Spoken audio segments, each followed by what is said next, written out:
Hello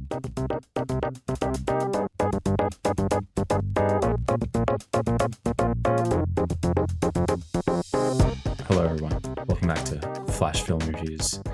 I'm your host Nick, and this is my co-host Riley. Hello. Today Hello. we will be reviewing Evil Dead, Yes. as well as this antique couch from 16th century England. Yes, I've sat on this couch approximately 3 times now, and have to say it's It's not very comfortable. it's quite old. It broke. It's quite... So we watched The Evil Dead, 1981. Directed by Sam Raimi, who directed the Spider-Man movies and the recent Doctor Strange. I really love the Spider-Man movies. Those are some of my favorites. So I don't know why I haven't gotten around to watching the Evil Dead films. I guess that's what we're doing now. So it's fun to look back. I heard that he made this film just straight out of film school, and it definitely feels like it. I mean it's great, but it has that quality of just being super low budget. I mean it is. It's what makes it so good.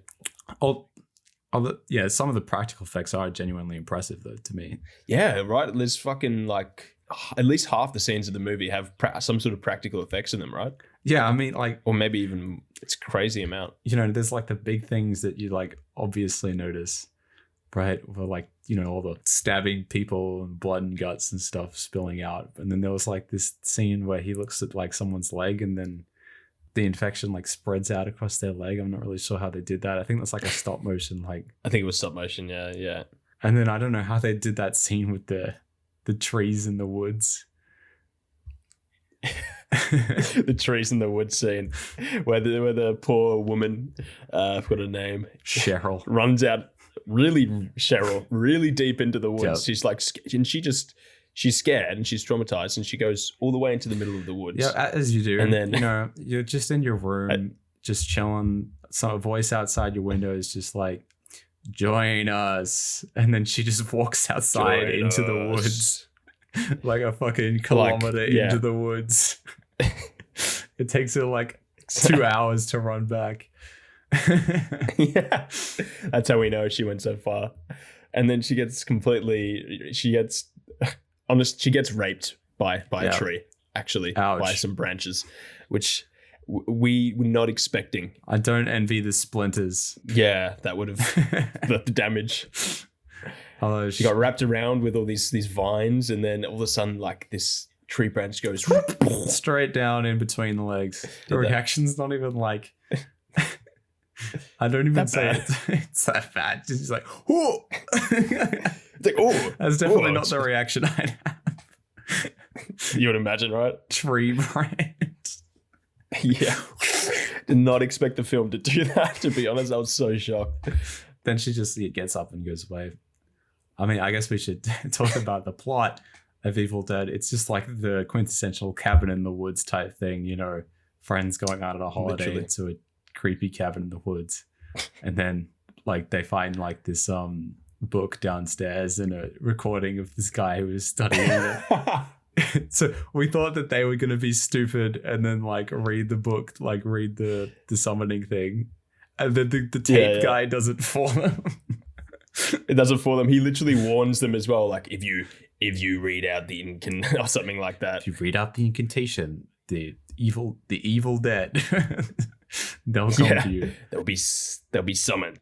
They turn it off because they're uncomfortable, and then they turn it back on. And one of the guys is nah, it's fine. And Frank's just no.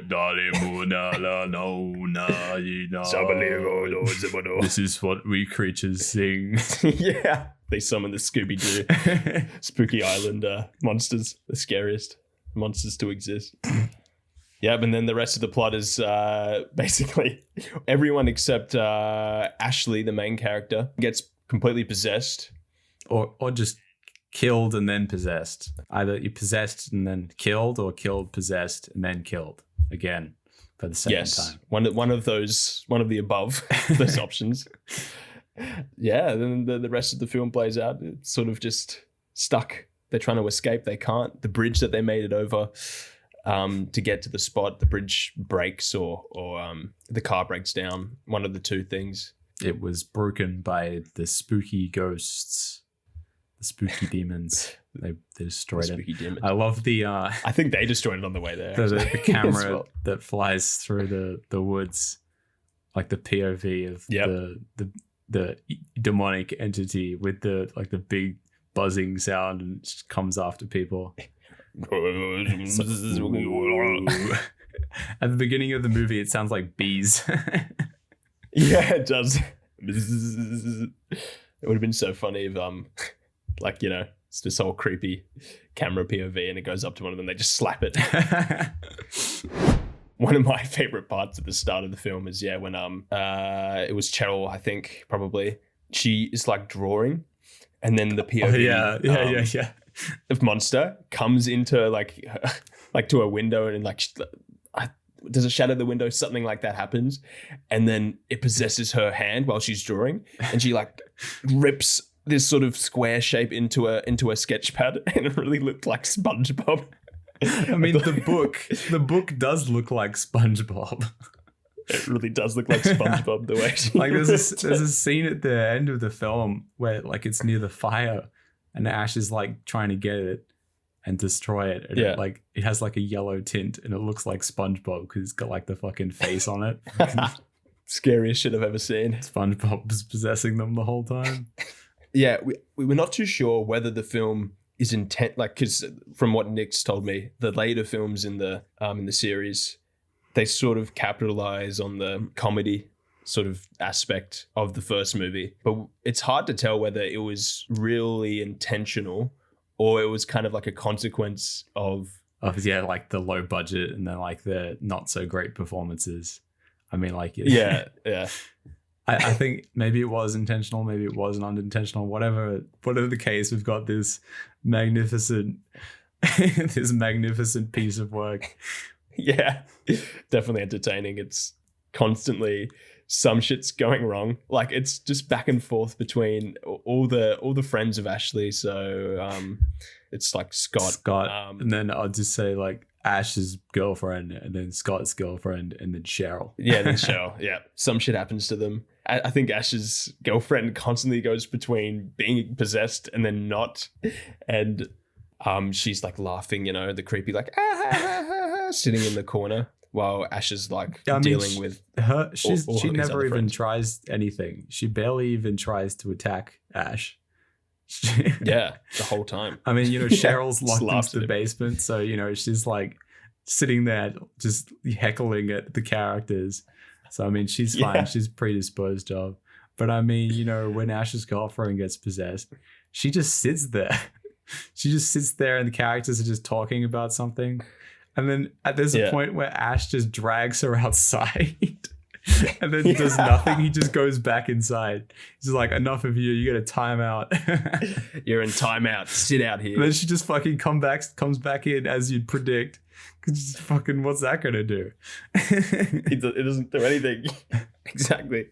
And then while she's laughing, he also just constantly like just slaps her in the face. Like she's going, shut up. He's like, shut up. Slap. He does like 5 times. Some of the reactions to the characters like getting possessed or like dying or shit, it's so funny because they're just like, oh, okay, this is the situation now. Yeah. Just Scotty. Exactly. Scotty just fucking destroys his girlfriend. Like she gets possessed and then he just fucking starts wailing on her with an axe. It just fucking chops up every demolishes limb, her, every single limb. It's fantastic. But then he's just like, we got to bury her. Yeah. Disrespect the fuck out of her body. And does she come out of the grave again? No, she's dead for real. That's it. She's offed first. I mean, she doesn't get possessed first, but then she gets like she gets killed. Yeah, she's the first one to go. I don't the scene of Cheryl getting possessed where they're playing cards and then she just starts calling out the cards. Yeah, that's Queen right. of Hearts, 8 of Diamonds, da da da da da da da. And then like, what the fuck? She turns around. And she's just like, around. I'm possessed, like bitch. Yeah, it's so sudden. I mean, like, it works, but I just thought it was funny. I mean, yeah, It's just so unexpected. Like, yeah, out of all the ways to reveal someone's possessed, they start guessing your cards. It's David Blaine. You get David Blaine powers upon demonic possession. Yeah. Maybe that's David Blaine's secret. That's his secret. He's actually just possessed. He went to a cabin in the woods. Also, again, backtracking to the right at the start when they arrive in the cabin, Ash is walking up and they all just kind of stand back and look at it like, what the fuck? This place looks so sketchy. No, Scotty is the one that goes up to the door. Oh, Scotty's the one. So they're all looking. And there's this one creaking, chair that's suspended by chains, one of those fucking banging into the door with no wind. The wall. And as soon as he opens the door, it just suddenly stops. Yeah, that's not suspect. And they're just like, that's kind of weird. That's kind of weird. Not sus. Sometimes the movie's it doesn't have anywhere to go, so something sort of just walk around in circles for a little bit. It's how much stuff can really happen. That there's a point where basically all of the characters are possessed, and then Ash is just sort of walking around trying to deal with it. Yeah. I felt that as well. It's at those moments where it's a little bit repetitive, maybe. I mean, it's only an hour and a half, but it could have been shorter, I think. Yeah, maybe would have hit a bit better. But that being said, apparently, the second one's also kind of refines it a bit more, right? It's what the second one's you told me it was a remake / I looked it up. Sequel. And apparently, it's both a remake and a sequel. I don't know how that's works, so we're gonna have to watch it. But I don't know how revolutionary.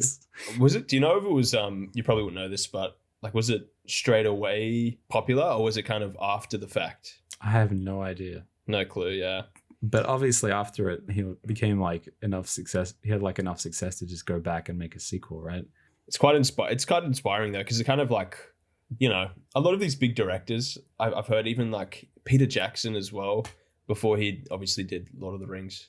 I think he did a bunch of just these home movie these slasher movies just with his mates. Yeah, and same thing here. I just love how they just went out into the woods and made a movie. I mean, obviously they had all of this insane practical effects. I don't know how they managed on a small budget, and then tons of blood. But I mean, yeah, just made a movie. That's pretty cool. I don't know how else to put it. It's just a really cool thing. Yeah, it is. Probably filmed it in a couple weeks or something. Yeah. And that reminds me that there's it keeps cutting to this shot of the cabin, and you can see the set lights in frame. Yeah, that's where the outside you of just the see cabin. them, and they're illuminating some fog or something, but you can physically see the lights standing there. Both of the lights and two of them on their stands. The demons put them up just for some better lighting. Some moody lighting. Yeah, it's why they didn't immediately attack. That's what they were doing. Setting up the fog machine and setting the lights. Up, yeah. There's a lot of smoke as well to add to that. I remember the first time they opened the door into the cabin, it's fucking hotboxed with the amount of smoke that's in there. It's just the demons are just stoners, just join us, man. Join us, man. Let's go. Dude, you should totally read the chant in that book, dude. Just totally do it, man. Totally do it. You know what? I'll just read it for you. That was so funny. We were cracking up so hard when the recording started reading. Good old tape guy delivering exposition, and then not even just delivering exposition, literally kickstarting the plot for them. What a guy. Yeah. Best character in the film. Even if it wasn't a demon, even if it was just a regular dude, what are you gonna do if you go out into the fucking woods at nighttime? That's the worst place you can be. Be go to your friends, be you're a fucking guy outside my window. Yeah, exactly. What is this? But then, of course, it's a horror movie, so no one ever believes anyone when something bad happens to them. Yeah. Shut up, Cheryl, you stupid idiot. It's completely fine. All the windows are shattering and shit, and they're hearing noises.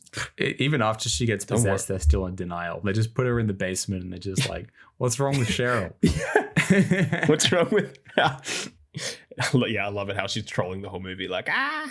She's sitting under the trapdoor, just heckling them the whole movie. Backseat gamer. Backseat villain.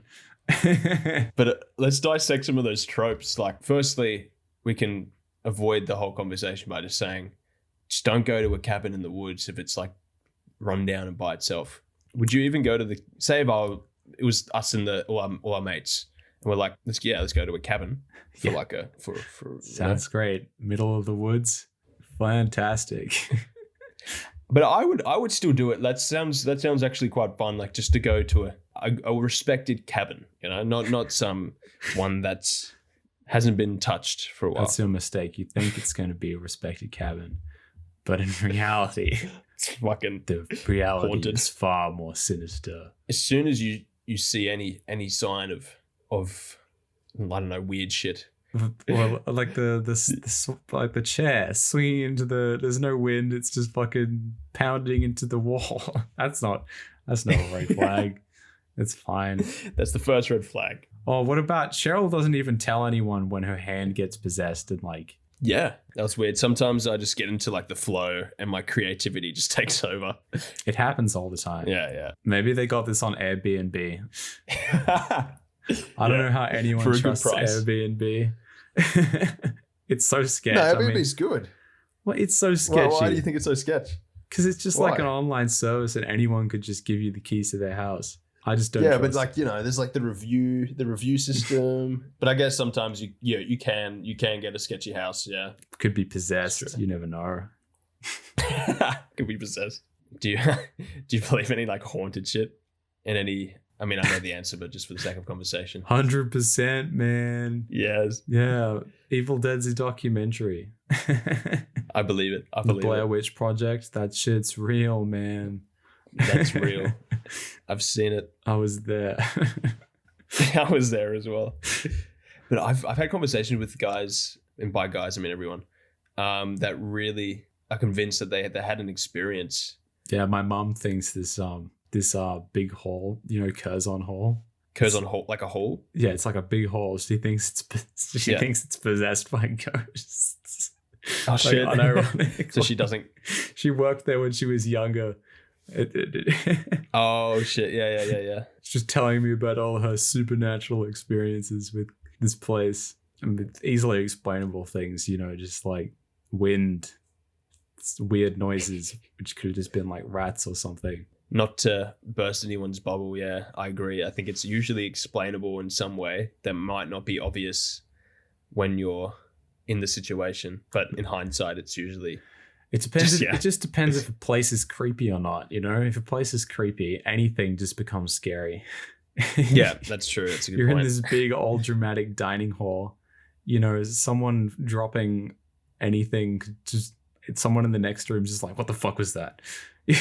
What was that? And like echoes throughout the whole fucking place dramatically. Yeah, I don't want to like discredit the people who have had those really because they're really emotionally attached to the experiences in some way, right? When people are scared, you can tend to exaggerate your stories a little bit. That's a good point. Yeah. Mothman.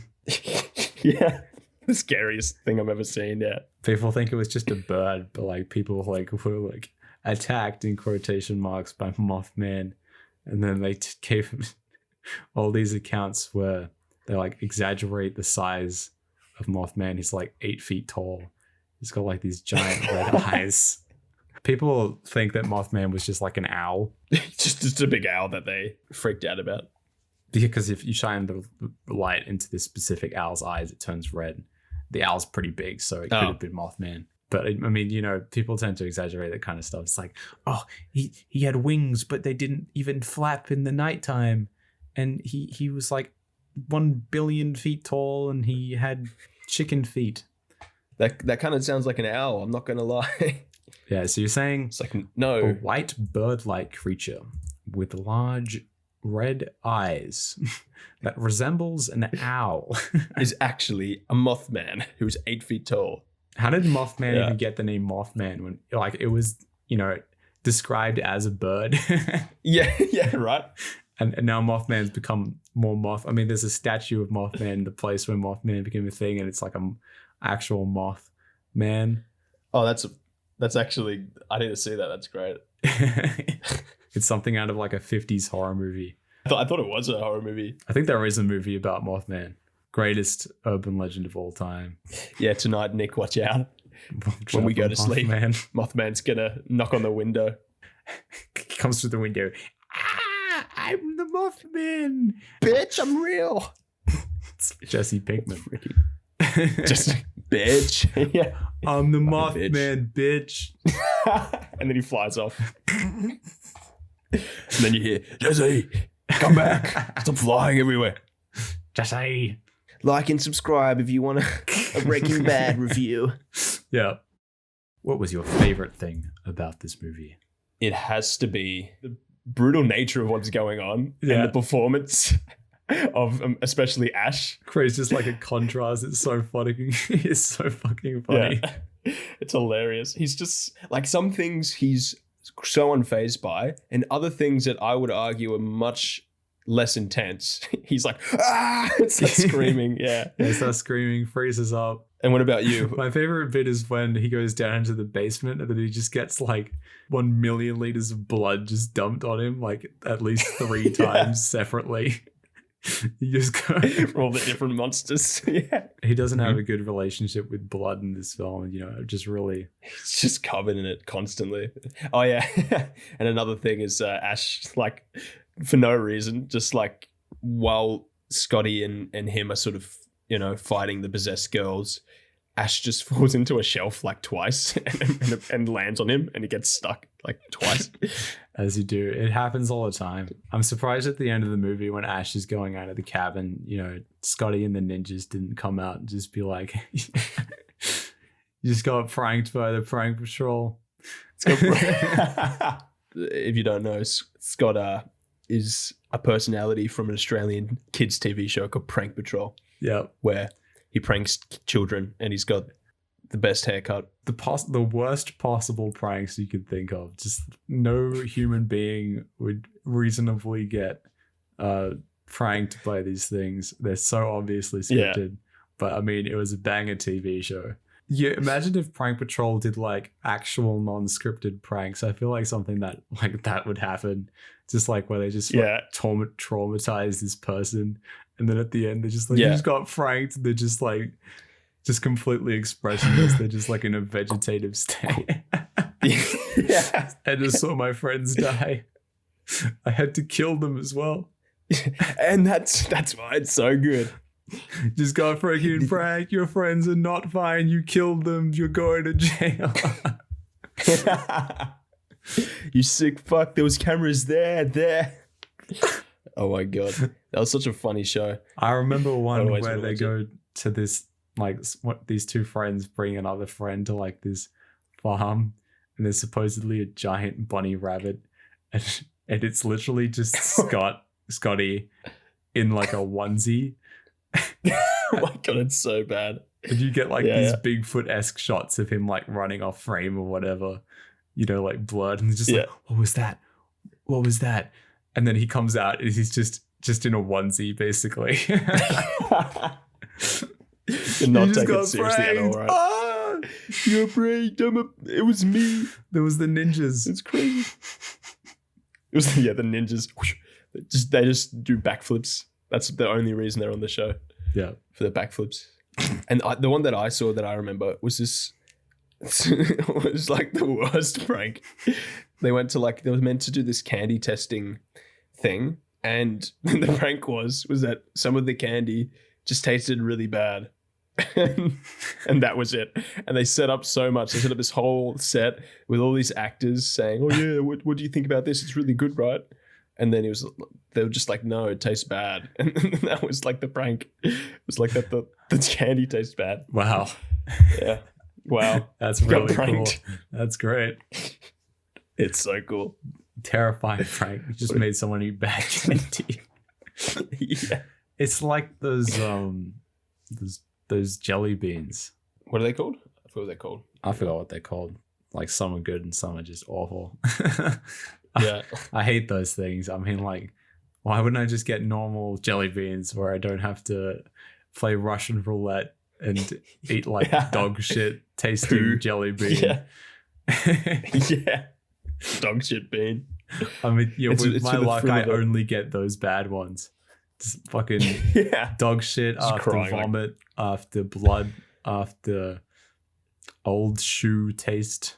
Maybe secretly it's just enabling the people who actually like the dog shit tasting jelly beans. My strange addiction. My strange addiction. Dog shit flavored jelly beans. But yeah, back with that. I wanted to remember that the camera at the end of the film, like it's the possession POV camera that flies around and sort of, trying to get into the house throughout most of the movie, but like can't get into the house when they close the door, but sometimes shatters the window. But then right at the end of the film, it just conveniently goes through the house, goes through the whole house. It's a really good shot. I mean, it's a really good shot. Yeah. It's maybe funny. It's like the demons in this movie are just kind of trolling the whole time. Could have killed Ash at any time, but they just let him roam around for 40 minutes. Yeah, and get dumped with tons of blood. And he tries to bury his girlfriend, but then she just like, oh yeah, that's the best. She obviously that's fucking comes back and then just knocks her head off with a shovel. And then just zero remorse after that. He's like, she's like decapitated on the ground, still like moving and shit. And just like, all right, I'm gonna give up on burying her now. In the scene before that, he's like, oh, he's got this chainsaw, he's gonna dismember her. And he's like, oh, I can't do it. I can't do it. Goes out to bury her and he just knocks her head off with a shovel. Yeah. So my final sort of impression of the movie is that it's just incredibly entertaining for most of the film, at least. There are some bits that drag, but but they don't happen for that long. And then eventually it comes back to, just like some really well-crafted scenes in there. I mean, you can definitely see Sam Raimi's like being, a great director, like the bones of it. I mean, this movie has standed the test of time, so obviously that's a testament to that fact. It's a very shallow plot, but it's just so fun. I don't know if this movie was this movie was definitely influential, like a lot influential, but I don't know if it just like pioneered the cabin in the woods genre. Maybe it could have. Maybe. Yeah. I'm not too caught up on the horror film history, so I wouldn't know, but yeah, if it did, I mean, yeah, you can see all the tropes coming, but if it like did the tropes first, then that gets, that gets a lot of brownie points, and that's pretty impressive. Yeah. Don't skip this one before going to 2. Well, we haven't seen 2 yet, but we will. But I definitely say you shouldn't skip this one. Yeah, even if 2 is somehow a remake and a sequel. I would personally recommend watching it if you like horror at all. Yeah, definitely give it a watch. All right, guys, thanks for listening. Make sure to follow us on all the platforms that we've got on. It's in the description and whatnot. We're on TikTok, YouTube, and Spotify. If you're watching on Spotify, follow us on YouTube. If you're watching on YouTube, follow us on Spotify. You can find us pretty easily. It's just under FFR Podcast or Flash Film Reviews. So subscribe. And next week we'll be going over Evil Dead 2. So be sure to stay tuned for that. And thanks for listening.